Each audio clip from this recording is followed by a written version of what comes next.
Hello and welcome back to my another tutorial. In this tutorial I'm going to share with you how to fix Windows 11 taskbar search box is not appear.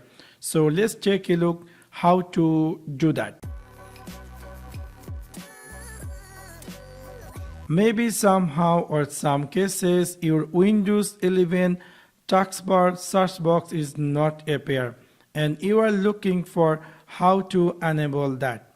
So for that you need to first try to right click over in your start menu and click here Task Manager and then go jump over Windows Explorer. So this is the Windows Explorer. Just click here restart and then see is your Windows 11 taskbar search box is appear or not. If it is not, you can just right click over on this task bar, right click over on it and click here taskbar setting, and then you will find there something says search.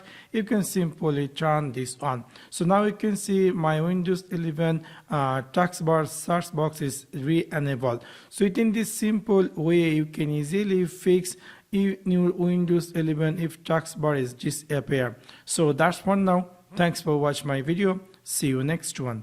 Peace.